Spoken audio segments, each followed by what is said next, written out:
The ladder hadn't been there this morning, of this I was certain, nor had it been there before in all the time I'd known this house. And it's not that I don't know it well. It used to belong to my grandparents, and I spent many a summer here. I know the building inside and out, every nook and cranny, as only a child possibly could. I know this ladder doesn't belong here, that the house doesn't even have an attic. The slope of the roof, a roof I almost fell from more than one occasion during my early teens, is too shallow to offer anything in the way of storage space. That's why I kept so much junk in the basement. Rarely, but still occasionally, appliances, holiday decorations, and furniture I simply couldn't bring myself to part with when I inherited the place. And yet there it was in front of me, the ladder.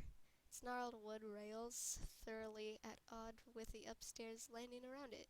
It was carved roughly from some dark, almost black wood.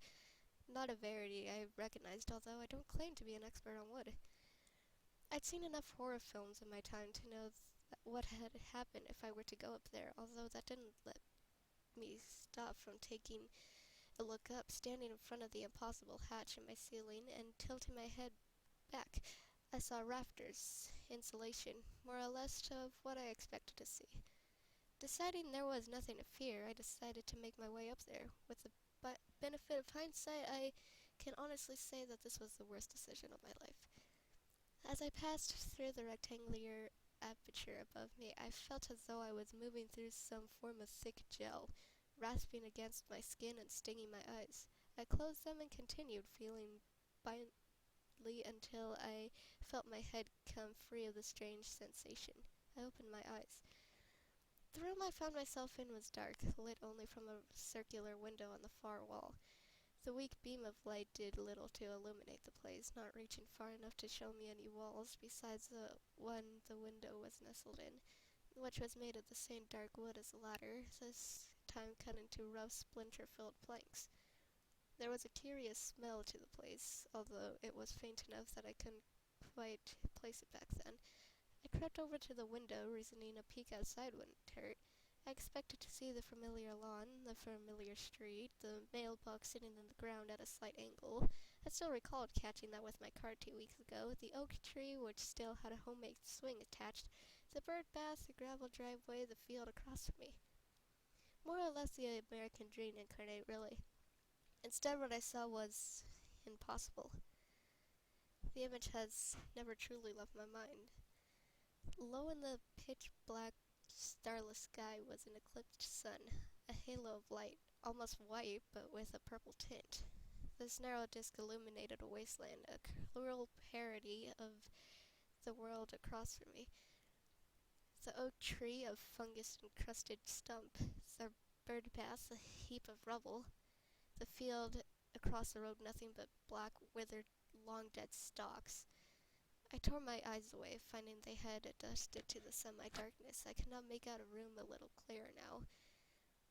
Clear enough to see several mounds of rags and crates, along with furniture, or at least what looked to be furniture, covered by dust sheets the same purple-tinted white as the sunlight in this impossible place.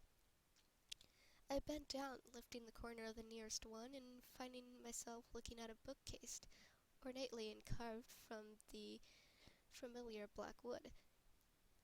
It was completely full, too, leather-bound tomes covering each and every shelf. I picked one at random, taking it down and letting it fall open into my hands.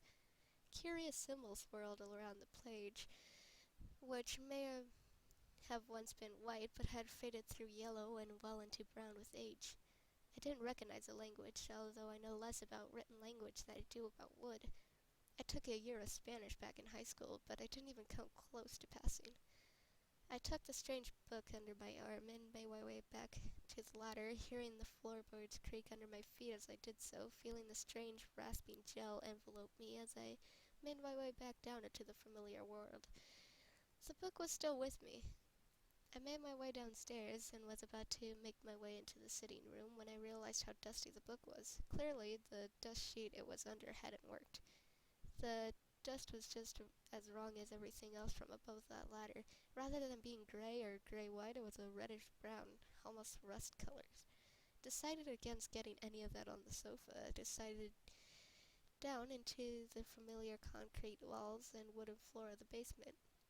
It took me a moment it took me a moment to find my grandmother's old writing desk. Moved down here when I inherited the place to make way for a television. I'd read one or two of my grandmother's stories over the years. She was a rather talented horror writer. I remember my parents always objected to letting me read her work, claiming it gave me nightmares, but I turned out okay. Although I admit, looking back on these events, I made some terrible decisions. I set down the leather-bound book and pulled up a chair taken from the dining room. I ate enough microwave meals to not need more than one or two chairs in there, so the remaining four were down here. Sitting down, I opened the book to a random page and saw nothing. The page was empty. As I flicked through the rest of the heavy tome, I discovered all the pages were blank. Could it be that the books were only readable up there? In the attic? Realizing this made as much sense as anything else that had happened since I arrived home from work. I stood up, leaving the book where it was, and started towards the kitchen to grab a flashlight from the emergency kit I kept under the sink.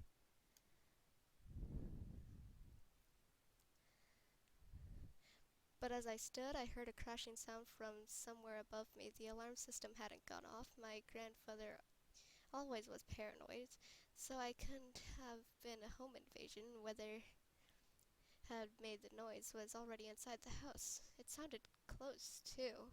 I turned towards the stairs and saw a shadow atop them cast against the plain wall in the light coming from the utility room. A shadow of nothing on earth. In the few seconds I saw it before diving under a writing desk to cower in fear. I saw a glimpse of tentacles and fur and muscles all in one writhing mass. I didn't know how long I sat there listening to the shapeless horror drag its body around the room, wincing with each heavy footstep. I was crammed into that space, eyes wide, fighting the urge to vomit as a stretch of decay crept into my mouth. The footsteps drew closer, and it passed right by me. I heard its breath, ragged and continuous, as though it was coming from several mouths connected to several sets of lungs. I looked away as it drew near, hearing the chair scrape against the floor, feeling the wooden legs press against my body, hoping the creature wouldn't think to look under the desk. After what felt like an eternity of fear and the stink of decay, I heard it moving away again and allowed myself to let out a slow, silent breath. It still sounded near, though. I didn't risk peeking out from under the old writing desk, not until after I heard the heavy footfalls on the stairs back out of the basement, and even then I sat there for a few minutes, rooted to the spot. Standing up and stretching, I realized the book was gone. The wood of the desk had darkened where it had been, and the smooth surface around it was now covered in scratch marks. I crept back out of the basement, weaving my way past furniture and boxes of decorations and my grandfather's old toolbox. I paused at the last one, picking out a heavy wrench and slotting it into my belt. No sense in going into this unarmed, even though I didn't know the first thing about fighting another human, let alone that thing, that creature up there.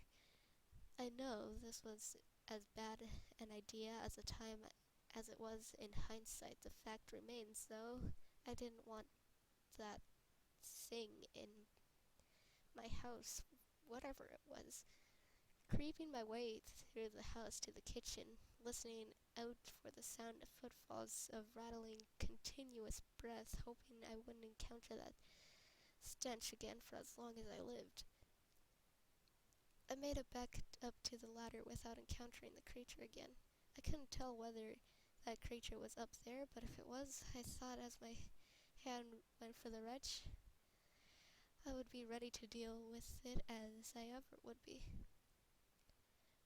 The rasping sensation against my skin was familiar now, and I knew to keep my eyes closed. Opening them after reaching to the impossible attic, I took a cautious look around, checking for that formless horror before pulling up the rest of my body. The room was empty, save for the furniture and crates. I reached for the flashlight and flicked it on. The first thing I noticed was the lack of a window. The wall itself had changed, plain concrete rather than wood paneling. And as I cast the flashlight's narrow beam around the room, examining the assorted crates and dust sheet covered furniture, I found the bookcase once again, and saw the empty space where that curious tome filled with swirling symbols had been. I picked up another book at random, holding it with one hand and shining the flashlight on it with the other, letting it fall open at a random page once again. The instant my eyes fell upon the page, I felt my mind begin to expand, felt it fill with strange and impossible concepts, images of a world beyond our realm of understanding. The laws of reality as we don't know it apply there. It wasn't until later that I would come to realize that there was in fact here. Letting the book fall to the floor with a resounding thud, I turned to leave only to see the ladder was no longer there. I scurried over to where it had been and found only smooth, dark floorboards. No place where a hatch could have been. I realized that I was trapped here.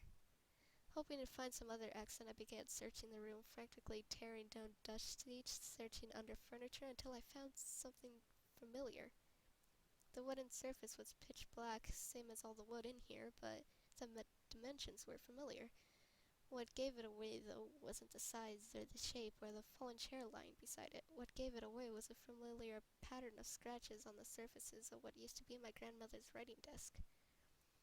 I staggered upwards, unable to believe what I was seeing. But sure enough, as I paced around the room over and over again, I found more and more familiar items.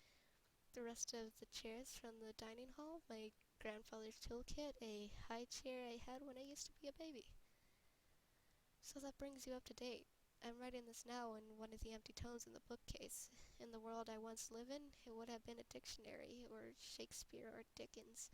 My grandparents were the proud owners of several vintage novels, though I knew I would never read them, it didn't feel right selling them. Holding a pen in itself a challenge now, I can already feel myself beginning to change. Feel my skin split and crack day by day as I became what I feared. It wasn't until I found I had an arm capable of holding a pen that once had been my shirt pocket that I realized I could make some record of what happened to me.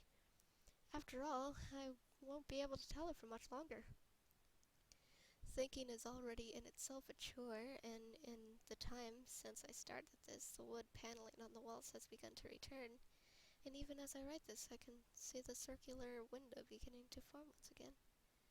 I wonder how long I have before I truly become that creature, before the ladder appears once more in my life, and above all else, I wonder where the monster I became goes after the human I once was ascended the ladder, is that impossible ladder, for the final time.